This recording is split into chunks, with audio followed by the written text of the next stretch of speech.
और चलिए अब आपको कराएंगे समुद्री दुनिया की सैर। आपको एक अनोखे मैरीटाइम म्यूजियम लिए चलते हैं। ये म्यूजियम देश की राजधानी दिल्ली की डिफेंस कॉलोनी में मौजूद है, जहां लोगों को नेवी के युद्धपोतों से जुड़े मॉडल, दुर्लभ नौसैनिक दस्तावेज और समुद्री सुरक्षा के विकास को दर्शाने वाली कलाकृतियां देखने को मिलेंगी।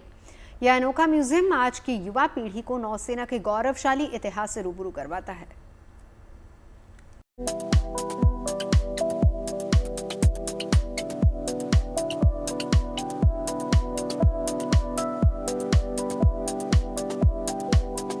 एक ही छत के नीचे भारतीय नौसेना के गौरवशाली इतिहास को समेटे हुए ये म्यूजियम जितना अनोखा है उतना ही शानदार भी है। यह अनोखा म्यूजियम कहीं और नहीं बल्कि देश की राजधानी दिल्ली की डिफेंस कॉलोनी में मौजूद है, जिसे बनाया है नौसेना के ही रिटायर्ड अधिकारी रंजीत राय ने, जिन्होंने इस म्यूजियम में युद्धपोतों के मॉडल, दुर्लभ नौसैनिक दस्तावेज और देश की समुद्री सुरक्षा के विकास को दर्शाने वाली कलाकृतियां यहाँ पर प्रदर्शित की हैं। एक ऐसे म्यूजियम में आपको लेकर आई हूँ जो दिल्ली का इकलौता मैरीटाइम म्यूजियम है, डिफेंस कॉलोनी में। और हमारे साथ है retired Indian navy officer Ranjit Rai sir ji. बहुत बहुत शुक्रिया कि आपने ऐसा म्यूजियम बनाया और मैं वहाँ पे आकर आपसे मिल पा रही हूँ। कैसा सपना, कब स्थापना हुई और क्या सोचा आपने? देखिए, मेरी पूरी ज़िंदगी 31 साल नेवी में थी। उसके बाद 12 साल एक कंपनी मर्चेंट नेवी संभाली। तो जब कोई भी काम करता है नेवी में, उसके नस में नमक आ जाता है। भारत आगे बढ़ रहा है, तो ये है भारत का समुद्री इतिहास। 3500 BC लोथल, जो अब प्राइम मिनिस्टर मोदी एक म्यूज़ियम बना रहे हैं लोथल में, और अब पवन तक कारगिल की लड़ाई, और अब मैं एक और ऑपरेशन सिंदूर अगले हफ्ते तैयार होगा।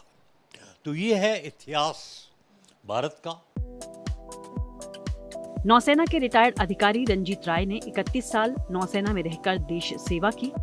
इस दौरान उन्होंने नौसेना के शौर्य, पराक्रम, उसके इतिहास और उपलब्धियों के बारे में जो जाना, जो देखा और जो सीखा, उसकी झलक इस म्यूजियम में देखने को मिलती है। बड़ी बात यह है कि ये मैरीटाइम म्यूजियम उन्होंने अपने घर के बेसमेंट में तैयार किया है, जहां नेवी की उपलब्धियों को बेहद शानदार तरीके से दर्शाया गया है। Training ship Dufferin Indian navy 1934 में बनी, और जब लड़ाई आ गई 1939 में, तो छोटी नेवी एक बड़ी रॉयल इंडियन नेवी बन गई। तो जो अफसरान ने ट्रेनिंग ली डफरिन में, वो सोमन साहब हमारे चीफ बन गए, करमाकर साहब, कृष्णन साहब, जो भी बड़ा नाम आप ले लें, वो लड़ाई में वॉर हार्डन्ड होके लड़ाई की एक्सपीरियंस के साथ इस नेवी को बनाई है। आप जब देखेंगे हमारा INS दिल्ली और INS गुजरात, तो अमेरिका के जो जहाज़ हैं, आप यहाँ देखिए अमेरिका के जहाज़, और अब भारत के जहाज़ लगभग हो रहा है। तो हमारी नौसेना आगे बढ़ रही है। अब आइए देखिए, हम नेविगेशन करते हैं सितारों से और चांद से और धूप से।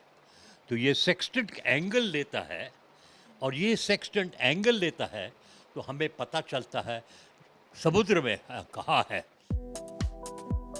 ये म्यूजियम रोजाना सुबह 10:30 बजे से दोपहर 1 बजे तक और दोपहर 3 बजे से लेकर शाम 5 बजे तक खुलता है, जहां लोग पहुंचकर नौसेना की गौरव गाथा को देख सकते हैं।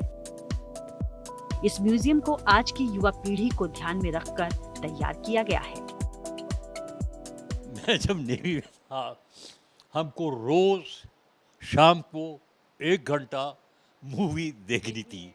तो ये पुराने ज़माने का मूवी है, टीवी नहीं थी, लेकिन शाम को कभी कभी वो मूवी हम लोग 3 दफ़ा देख लेते थे, क्योंकि वहाँ ऑक्यूपेशन, मतलब हमको ऑक्यूपाई करके रखा। अकेले हैं हम, कोई दुकान नहीं है, कोई सिनेमा हॉल नहीं है, तो खुशी जहाज़ की ऑक्यूपेशन से होती है। तो हमें मूवी देखनी थी। मेंटल स्टेट अच्छा रहे, थोड़ा स्ट्रेस कम हो जाए, काम रहे, बिल्कुल बहुत ठीक। ज़्यादा ज़रूरी है। भारत ने भी जो 1971 वॉर में किया था और कराची में जो अटैक मिसाइल बोट्स ने किया था, भारत का दर्जा और आगे हो गया। संग्रहालय की एक लाइब्रेरी भी है जिसमें कई ऐसे दस्तावेज और किताबें मौजूद हैं जिनके जरिए भी लोग भारतीय नौसेना के बारे में काफी कुछ जानकारी हासिल कर सकते हैं। तो ना लहरें हैं ना ही लाइट हाउस, लेकिन समुद्र की जो ताकत है वो पूरे इस मैरीटाइम, दिल्ली के इकलौते मैरीटाइम म्यूजियम में आपको देखने को मिलेगी, जहां पर नौसेना की जो ताकत है, इतिहास है, वो आपको सुनाई देगी। कैमरा पर्सन संजय समीर के साथ मनीषा लड्डा, दिल्ली।